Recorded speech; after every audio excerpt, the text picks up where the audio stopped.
This is Business Women Australia podcast, featuring industry leaders who bring their wealth of expertise from diverse areas to help you build a successful business. Now, onto the show. Welcome to another episode of Business Women Australia podcast. I'm your host, Anne-Marie Cross. Let me ask you a question. When it comes to change, how comfortable are you with the change? Well, according to my guest today, change is uncomfortable. And if you've forgotten what it feels like, go ahead and wear your shoes on the opposite feet. You'll soon be reminded about what change is like. And joining me on today's show is Bev Andrews. Bev, she is an experienced change management specialist who has devoted the past 20 years of her career to delivering business solutions across a broad range of services in a diverse set of industries as well. Bev has extensive experience in organisational management, in managing, developing and facilitating change in order to achieve organisational improvement and transformation. Now, during her career, Bev has worked with organizations of all different shapes and sizes, and she brings this experience to Aspire Change Management.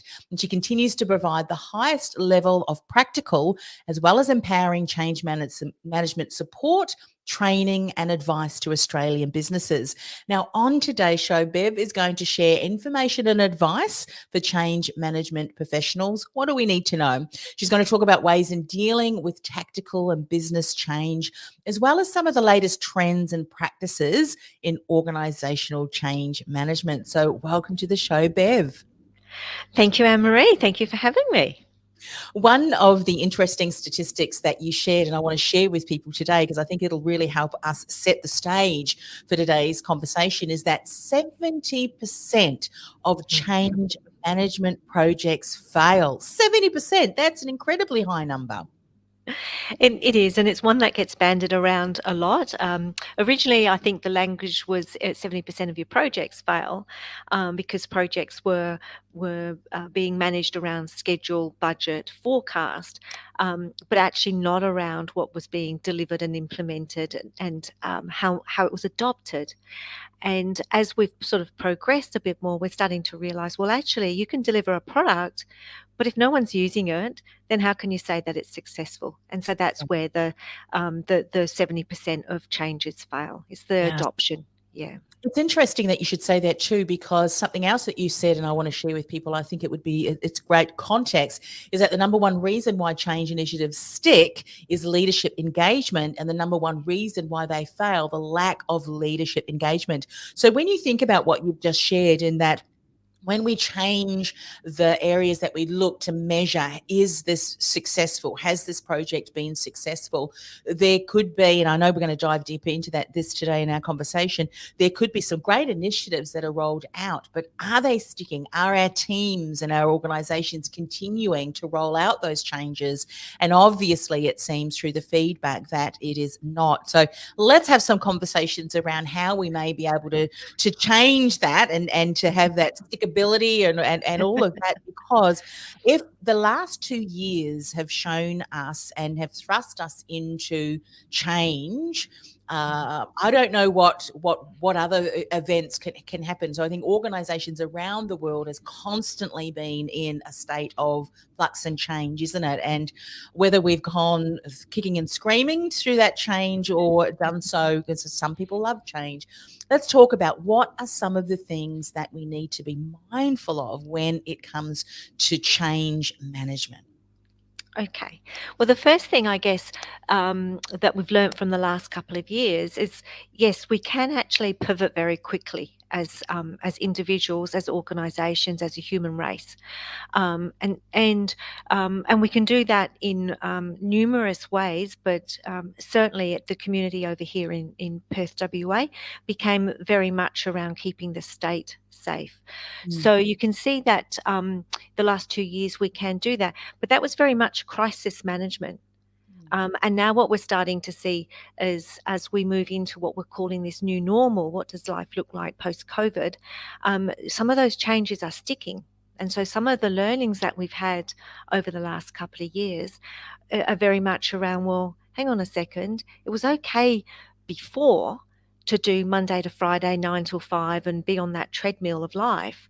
Whereas now, hang on, life's pretty short. And if I can be as productive, if I can be a little bit more flexible, if I can actually feel I'm a little bit more in control of what I'm doing, then why can't I do my work well, but in a hybrid or a slightly different environment? And so that's one of the first challenges I think that um, as communities and organisations we're facing. And certainly my observation has been that we're tackling that very much around, well, let's just offer flexible working, not understanding enough around, well, what does this change mean in the organisation and across the organisation? So what does the organisation's operating model look like when you start having this flexibility of people being present and not present, and certainly outside of core operational hours? And then, of course, you go into the whole leadership of that. How do we move our leaders from they might enjoy that hybrid working personally, but then how do they actually lead and manage in this environment where they're not eyeballing people out? So they're two of the first, I think, significant changes that organisations are facing into at the moment. And so let's look at that. Let's dive a little bit deeper into some of the things that have been implemented that have facilitated then the adoption of more of that hybrid. But then also from a leadership point of view, what are things that you're seeing working really effectively that will allow them to have a team to be able to work either from home or from the office or a blend of both, and still have a team that are top performing, that still feel very much engaged and part of that community, even though they may be outside of the community of the office, so to speak? What's working well? Um, I don't want to use the same old words that you sort of see sprouting up everywhere, but collaboration and that engagement with your individuals and team becomes super important.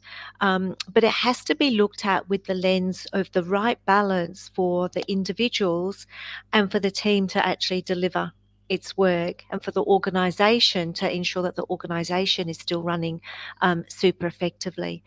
And being really sort of uh, transparent and honest about what that looks like. So yes, it's nice to be able to work from home, but as we know, we're social beings and we can engage remotely. You and I, we're engaging remotely, but how deep do we build a relationship if that's the only way that we're going to be communicating? And if you think, when you're in the office, it's the side things that actually form that that glue, if you like. It's the little things of being able to stop when you're making a cup of coffee and actually have that sort of sidebar conversation. It's that unexpected joke that occurs when something happens in the organization, and it's those little times of sharing that come up because you're in the moment. And I think that's one of the bigger challenges that we sort of face is, how do we actually ensure we maintain that connectivity and we get the right balance for individuals as well as for the team and the organisation. And the only way that can be done is just that constant collaboration, that conversation. And it probably means all of us adapting about bringing a little bit more of ourselves into the workplace. Yeah. Yes. And using tools, I think that many of us and many organizations are now using or have been using as a day-to-day way to connect and so forth. And I think when we look at, and it sounds to me as if now organizations need to, when we're thinking about that collaboration, and everyone's going to be unique in your business, isn't it? It's really understanding from an individual point of view, where do they feel best able to contribute and still be part of that? So what may fit for one person or a number of your team may not necessarily fit for others as well. So are you finding that as leaders of our business, we need to be more connected individually to our team to have those conversations? What works for you, being very clear on some of the parameters and the outcomes that they need to deliver? Because some people find and have found that through working at home, they're far more productive because there are not so many of those water cooler conversations where you could get, bump into a few team members. And so I think, what are you finding is working really well when it comes to finding where that happy balance is across the chain? Um, I'm actually finding it is that balance of people feeling that they have that sense of control, but Mm. they have that goal and purpose for work as well. Feeling that they are trusted enough to be able to, if I'm working from home, I'm actually working, or Yes. that I don't have to deliver between 9 till 5 during the day. If you're up early and your children are still in bed asleep, but you're up early, why can't you get on and do a couple of hours? Or in the evenings, when the kids get home from school and you can spend some time or you can do some study and then dial in. So I think for people, it's around expanding what that looks like, but it's putting those parameters around it. Um, because the offside of that is that our social lives and our family life then starts to bleed into work life and vice versa, and work's now bleeding into our family life. Hmm. So it is very much around laying out expectations. What does the organisation expect? I mean, one of my teams that I was leading recently, some of the guidelines I gave them was that 2 days a week, I really wanted them to be present in the office, Hmm. and one day a week being present in the office on the same floor, so that as a team we were coming together, and another day of the week being present just in the office, sitting with their other teams that they work with, because with change you're sort of often matrixing across the organisation. So sitting on different floors so that they're visible there, and then be flexible with the other 3 days. Now we had to sort of work a little bit at that to make that work for us, because we were selecting days that also included some of our really great meetings. So we were doing knowledge share and things like that once a week. And so it made sense. So, well, why don't we come together and do that knowledge share? Because then we can build some of those team bonds as well, and we Yes. can do it off the back of maybe going out and, whoever wants to, let's just go and sit and have lunch together so that Mhm. we can actually be people, not just workers. So it is really around sort of what does it look like for the organisation? What does it look like for individuals? And then just coming up with a bit of, well, how do we make this work? Mm. And I think the hardest thing for our leaders now is having to have those very honest conversations, Yes. crucial conversations, and they might not be ready for that, Mhm. And so, particularly.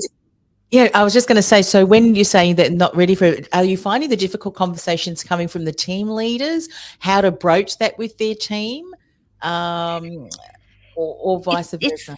it's it's a bit I think individuals are more comfortable sort of saying, "I wanna be flexible, Yes. and I want to work from home." I think they feel a little bit more, empowered and in control of being able to say that.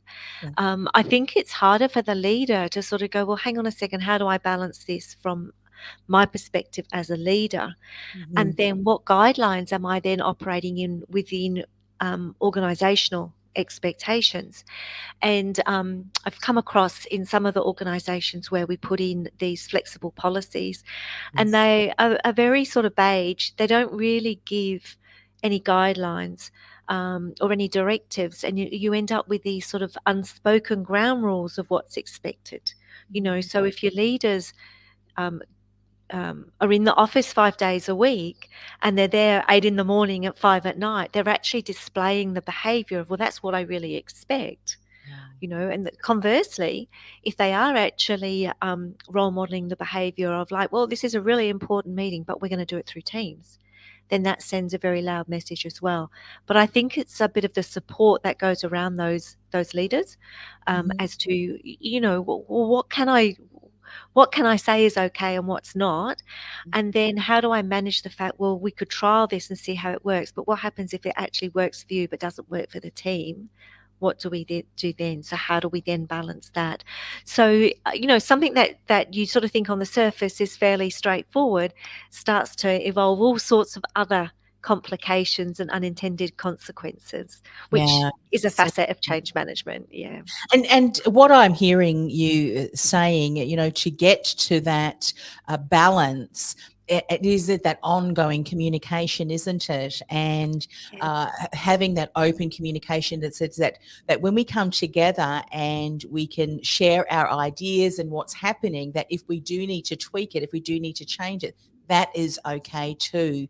And you Yeah. finding that when there is no open communication and there are no parameters that are put into place, then it can get very leaky and very cumbersome. And because sometimes, there's things, it's like the elephant in the room, that saying that we know things are not working well, but we have to address them quickly, don't we, rather than hoping they're Yes. going to sort themselves out.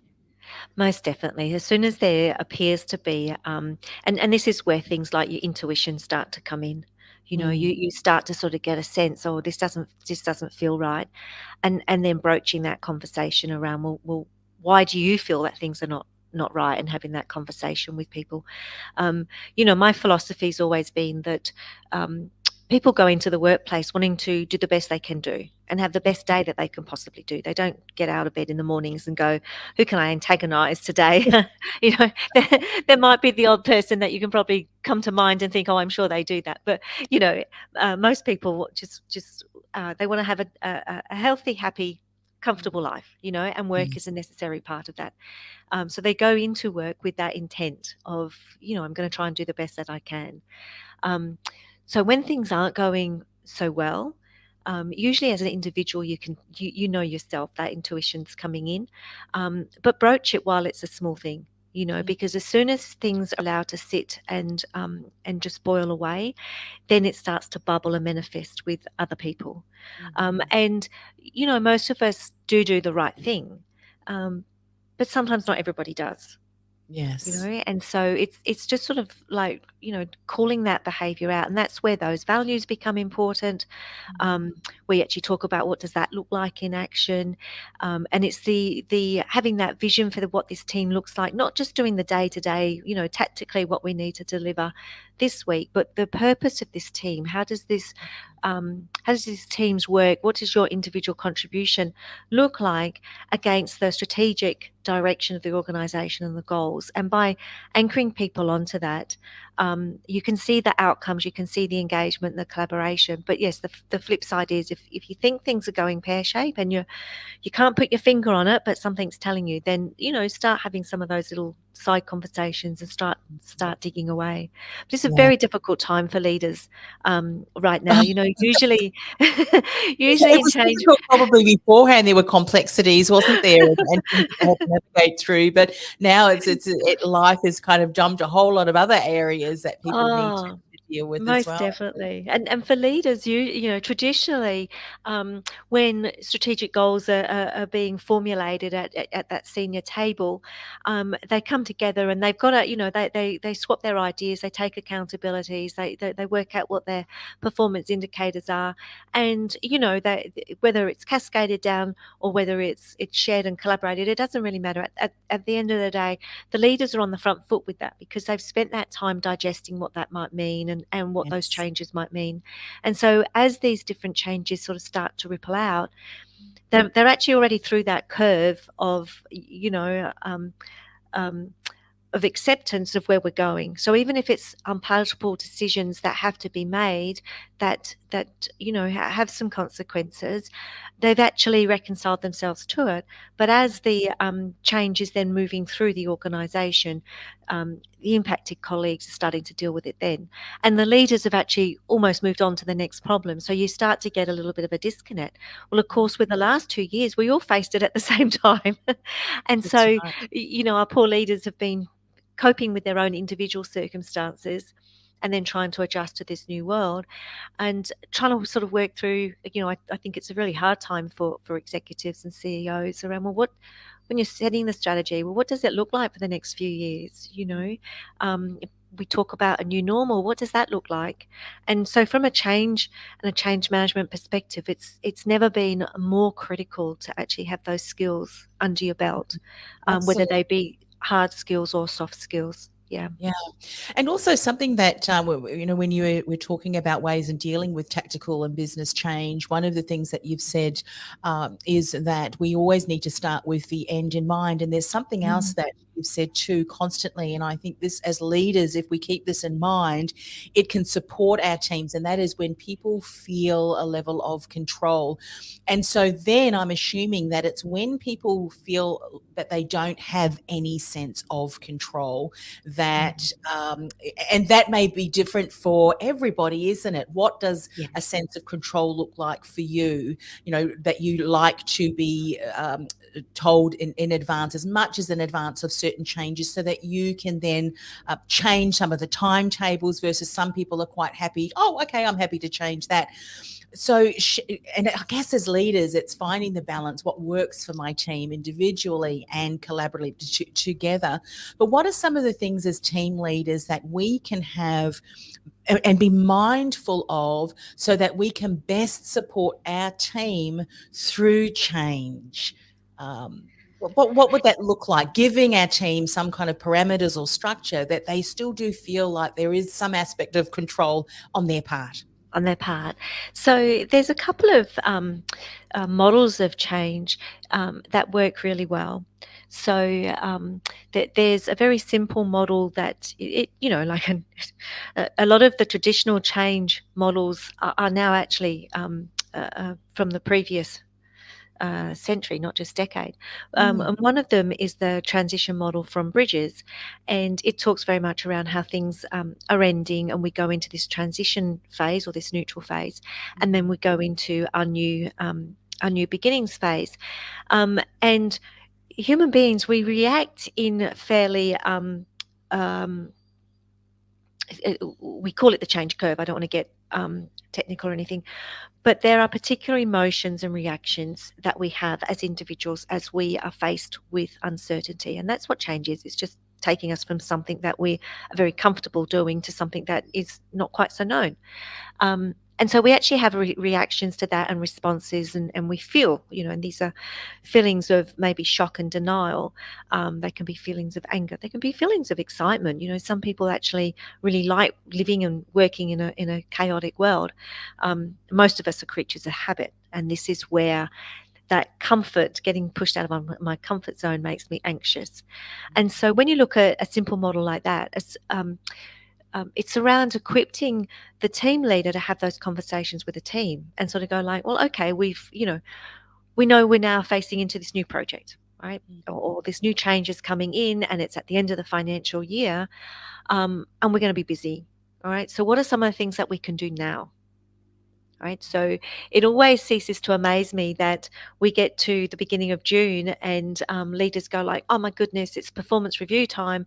And I've got, 12 people that I've got to prepare for, 12 one-on-one conversations, and then 12 follow-up activities. It's like, well, look down the road, look down and see what you can actually always be doing ahead of time. yes. Get your people, give them a part to play in what's going on.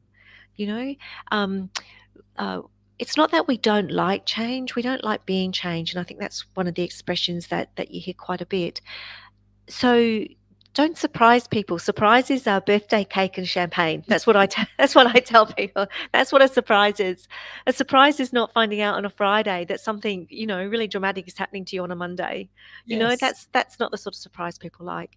So Yeah. keeping people abreast with information as you've got it, and even if you don't have any information, telling people that you have nothing new, but giving the opportunity for them to share and to talk things through.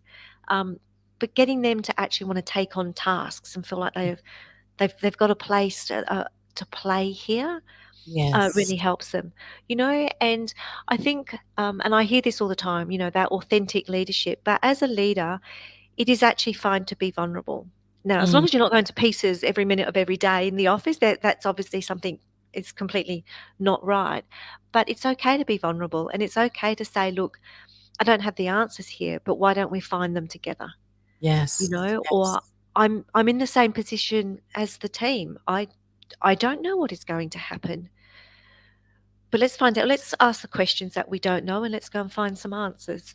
And Mm, I think and I think that's where the crisis stuff from COVID has really shown us that, we don't have to have all the answers. We've just got to, face into what we've got right now and have a look at well, what do we know? What don't we know? What's the right thing to do right now? And how do Mhm. we engage more people into doing that? Yeah. As you're sharing that, Bev, I'm reminded of a story that I heard many, many years ago. And it was of a leader who wanted to, I can't remember whether it was a her or him, but we'll just say her. Her whole goal was to protect the team as much as possible from a Mhm. lot of the things that were going on in the workplace. So she would often have conversations behind closed doors and not share things till they were all sorted out. And it was interesting because throughout the organization, they did a 360-degree personal brand feedback. And she was Mm. horrified to learn that the perception of that leadership style was that she was unapproachable, that she was not part of the team. So in effect, what she ended up doing was becoming that which what she wanted to protect her team from. So what you have said, that as leaders to be able to have that open communication, show the Mm. level of vulnerability. And when we talk about that, as you said, it's not that you dropping it, into pieces and so forth, but rather being honest and saying, well, we're not really sure.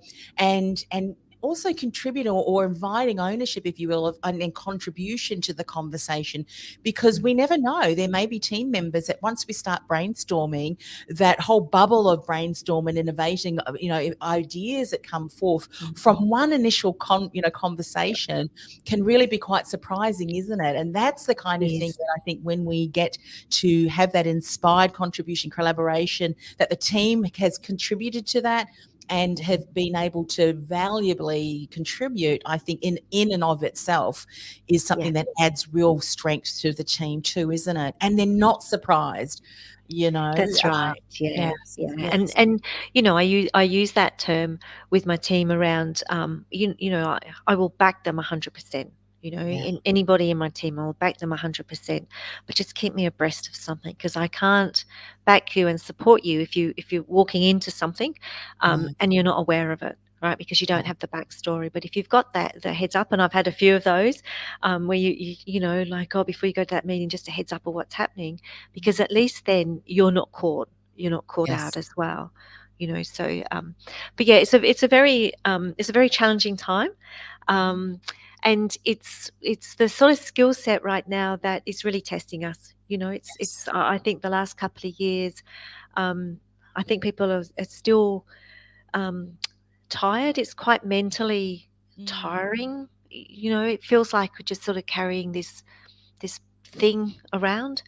yeah. Um, so it's a bit tiring. We have to learn to be nicer to ourselves, Yes. and give ourselves that little space, It's and so important, you isn't know, it? I notice that even it in is, yeah. myself, the energy levels, having more breaks through the day. And what I've Mm, also heard too, when you're looking at team leaders, is to recognize that uh, or creating environments in where people can openly share, because bottling things up and not speaking about it, and sometimes it can make all of the difference, isn't it? I know as women, what we often do is we'll have chats with girlfriends, colleagues, and it's just like a release, isn't it? Not that we're yeah, looking for answers or anything, but just having someone that we can share something with lessens the load, so to definitely. speak. Yeah, And that's and important, isn't it? To have an environment where people feel welcome to have those conversations. yeah. So it's around building that support network. So um, easier done if you're already part of a team that's been going through this change. A little bit harder if you're a new person coming into that team.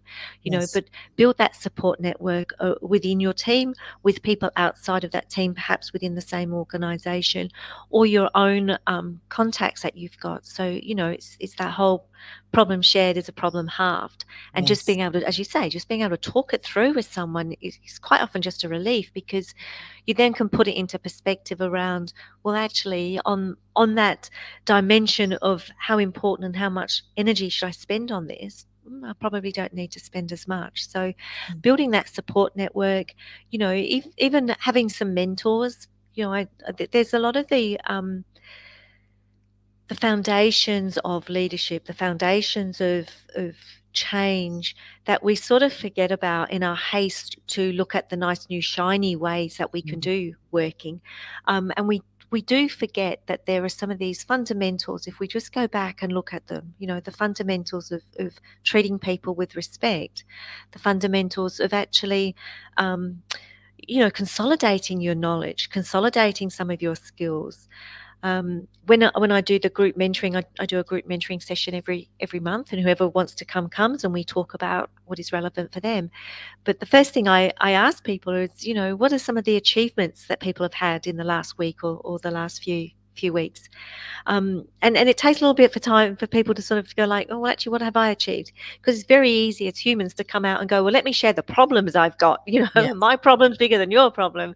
Um, but let's think about, well, some of these small achievements, because sometimes just getting yourself into work or you know, up on the footy field is the biggest achievement of all. So, Yeah. being kind, recognize some of these small successes that we're having, because that gives us that energy to continue, because we are moving forward, and taking a little bit of time out for ourselves. But yeah, have a look at some of the skills you've got. You'll be really surprised at how much resilience you have. You'd Mhm. be very surprised if you go back and have a look at some of the different work that you've done and the skills that you've got out of that you sometimes forget, because you're so focused on going forward that you forget to Right. go back and have a look and go, oh yeah, I've done that. That's a skill I've got sitting there. I've just you know left it behind for a little while, but I can bring that out. I Yes. can plan things. You Yeah. know, just because my world's a bit chaotic at the moment, I can give myself some anchors during the Yeah. day or during the week. Like there's little Yes. things that you can bring forward. Yeah. I love those reminders. It's so important. And as you said, it's often the very simplest of things, the showing of gratitude. And isn't it interesting? It is. I was smiling as you were sharing, what are you thankful for? What are you grateful for? Mm. What are some of those successes? It's almost like a snowball effect, isn't it? All of a sudden, because I do that regularly with clients, and I'm not really much. And then someone's, oh yes, and then I did this and this, and then fall on because I write them down. I said, you've just listed a half a dozen things that that you would not originally you weren't even aware that you had done. It's such a reminder, I think, isn't it? Yes, Because it, we it, often it is. we highlight all of the things that are going wrong, and we negate the fact of, well, what are all of the things that went right? And Yeah, and so y- important. it's a different context at the moment, but certainly on a yearly basis, with my teams, we would generally do it around the end of the year, where you do that reflective, so how far have we come in our journey? What have we done in the last 12 months? Because, you're building on it so slowly that after 12 months, you actually forget that, 12 months ago, the team was only this amount of size, or we were only conducting a certain number of things or delivering a certain number of things. But look at what we've actually delivered. Look at the brand of our team now. Look at how more respected we are. Look at how people actually want to come and talk to us, because they think that we've got value that we can add. And if you just make that time to do that, and a year might be too long, do it quarterly, as part of those conversations. Let's just have a moment, because we're very good at looking at stuff and going, how can we improve? How can we improve? And we forget that we've got lots of strengths that we can go, well, actually, how can I build on that strength? How do we make that strength now leverage us into something else? Yeah. And Yeah. something that I'm often reminded of as well, and this goes back to the conversation we were having around the feeling of control, Mm. whilst circumstances, and I'm sure that there's a saying, and I'm paraphrasing, that whilst we cannot control the things that are going on around us, what we do have control of is how we will let that affect us, isn't it? Yes.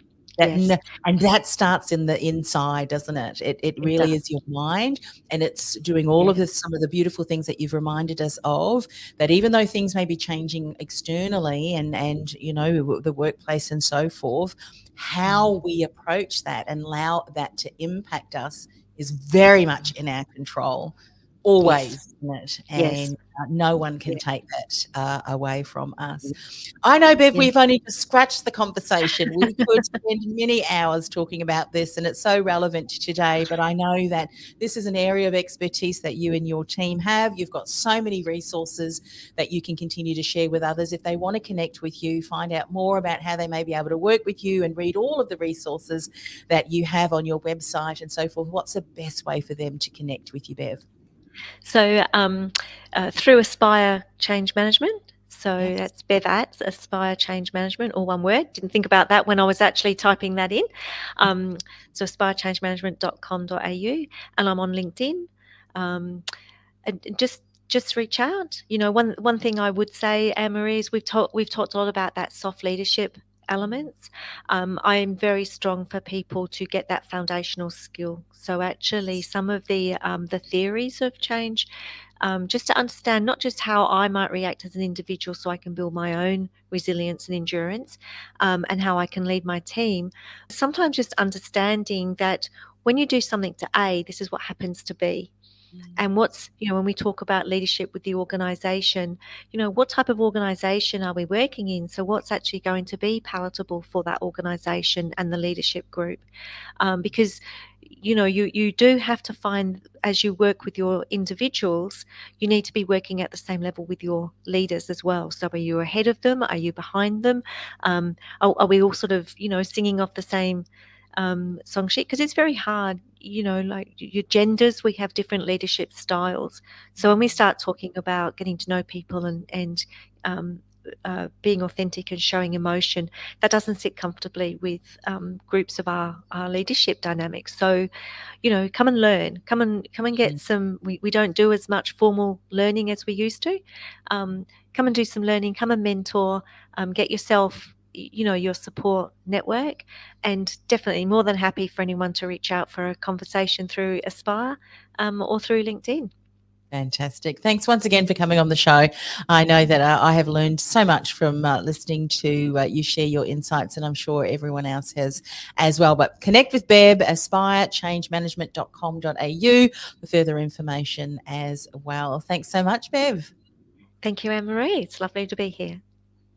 You've been listening to Business Women Australia podcast. Want to become part of a dynamic collective of women who are passionate about business success and personal growth? Go to businesswomenaustralia.com.au/membership to apply. That's businesswomenaustralia.com.au/membership.